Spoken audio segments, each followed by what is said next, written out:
Hey, it's Dave, and I'm here to tell you about the extra credit possibility for our class. It's a museum visit. And the reason I offer this is that even though there's a lot of pictures in the textbook and there's also a lot of images in the PowerPoint presentations, it's not nearly as impactful as seeing artwork firsthand. And this is what I do. I send you out to look at what these artworks truly look like. So as far as the assignment goes, I'm going to go ahead and read through it for you.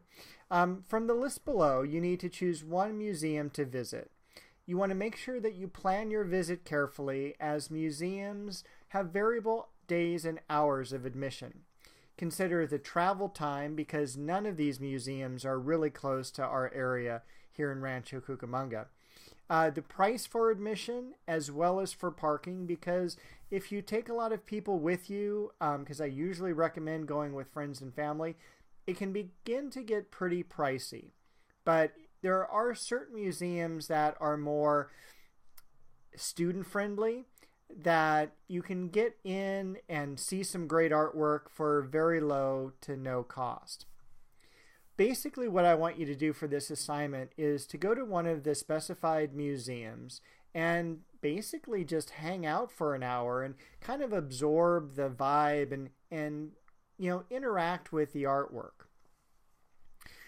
After that, you're going to write an essay about your experience. And I'm not looking for a very formal essay as you would do on, critically analyzing a work of art. I basically want you to tell me about your visit. I want you to tell me as if you were having coffee with me, sitting across from me, and saying that, hey, I went and checked out this museum today and saw some great works of art. If you come across writer's block, which is, pretty common for us, I listed a few questions that you might consider answering. Do not have this as your entire essay. These are just a few questions that you might consider. Of course, tell me which museum you visited and your reaction upon seeing the museum or the artworks when you first entered. Were there any artworks that you recognized?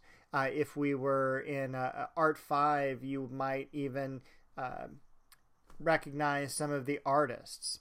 But was there any particular work of art or genre or exhibit that attracted you?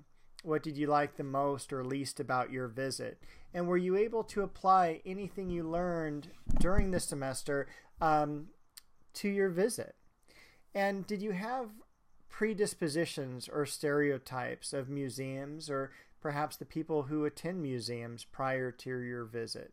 And did this project reinforce those stereotypes, or did it kind of like alter them? Some helpful hints when you go to a museum is that the idea of art, at least the way I like to teach it, is that it's kind of a fun subject to deal with, and that this should be kind of an event rather than an assignment. So always go with family and friends, and it's always cool to think how they interpret the artwork. Make sure that you eat elsewhere. Unless you like paying $3 or $4 for a soda and $8 for a hot dog or hamburger, then yeah, go ahead and eat at museums. But they really tend to be very expensive and the food quality not as great. Now, the cafeteria at the Getty, while pricey, that does have some pretty good food. And that's, again, the downstairs cafe, not the restaurant at the Getty, because that's ungodly expensive, but great food there. Dress appropriately. A museum is neither a club nor a campground, so you kind of want to dress somewhere in between those extremes, because you will run into some really cool people at these places. Make sure to beat the traffic. Usually like a Saturday morning or Sunday morning is a great time to get to these museums that are fairly far away. Make sure when you're at the museum you are not allowed to touch any of the artwork. Stay at least 1 foot away, in fact, unless the guards, unless you want to talk to the guards. Never point sharp objects such as pens or pencils at the artwork. And museums can also be kind of fussy about taking photographs.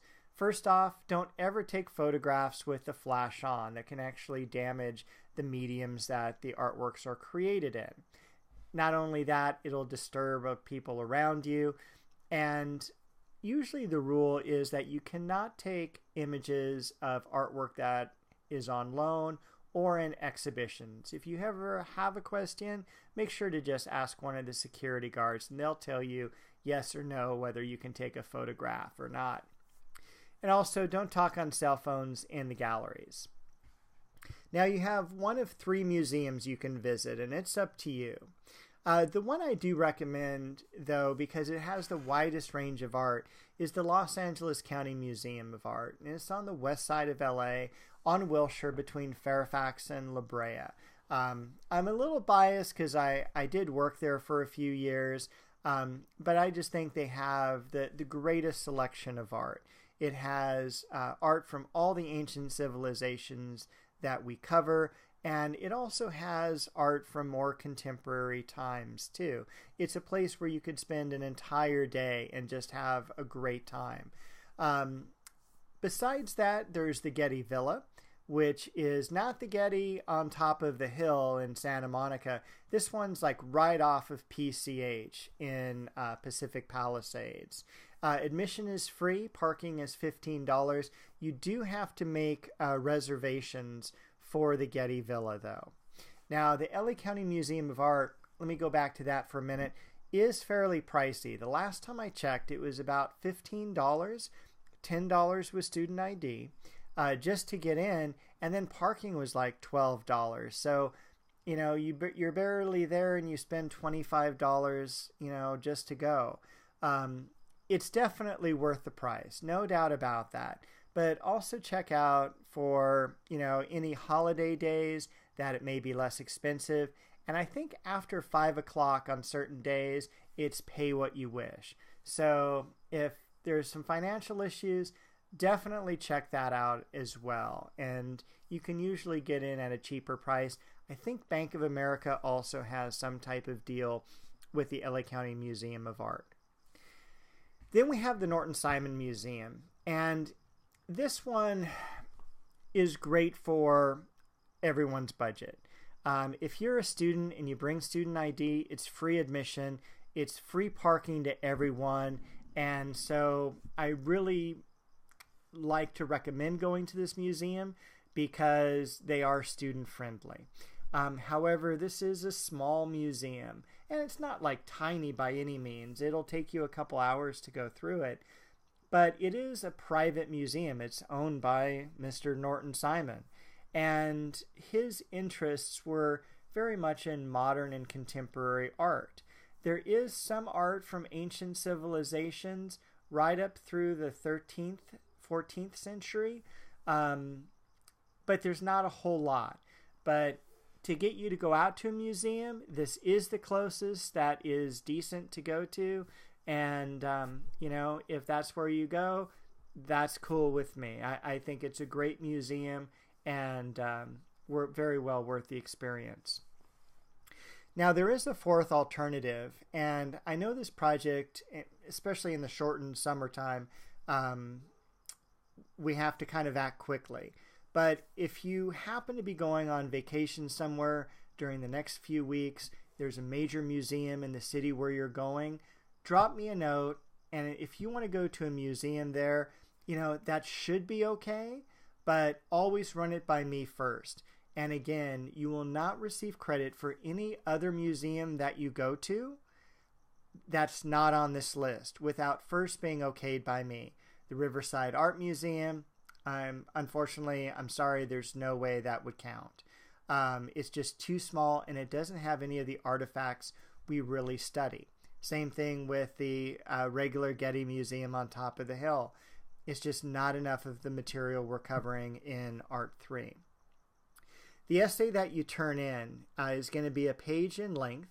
At the very top of the paper, upper left-hand corner, your name. You're going to label it extra credit, skip a couple lines, and then start writing. By a one-page essay, it should be 20 to 23 lines of text, double-spaced, It does need to be typed. Standard margins, 1 inch or 1 1/4 inch is cool. Times or Times New Roman font. Make sure you use 10-point font as well. And proofread your paper because grammar does count. Make sure to use paragraphs. Stay away from slang. So when you and I are talking about something that's legit, that's cool. But in an academic paper, the word is legitimate. And when you turn this in, you're going to turn it in using a Word document or a PDF. Either way is fine. You're going to not only have a 1-page essay for me, but I also want a picture of you at the museum. I don't want a close-up of your face or anything like that. I want you to be in a recognizable area of the museum. And again, that can be attached as a JPEG separately, or you can include it within the Word document. Either way is cool. It doesn't have to be limited to one. You can do a couple. Further down on the instruction list, here I've got some examples of students who took pictures next to artworks. Sometimes students like to pose as the artwork. That's cool if you want to do that. And this is worth a fairly good amount of points. It's worth 30 points. It literally makes up for one of the quizzes that we take throughout the semester. It is due Sunday, July 23rd. I do not accept late projects for this, so make sure it's to me by midnight, Sunday, July 23rd, because I have to get things graded super quick at that time of the semester. And again, below that, I have a sample essay, and then I have some pictures of some students that I've had in the past at museums. So definitely check that out. Make sure to do the project correctly so you can get all 30 points. Again, this is an optional assignment. I realize not all of us have the time or the transportation to these locations, but it is an extra credit possibility for you if you want to take advantage of it. So with that, good luck on the project.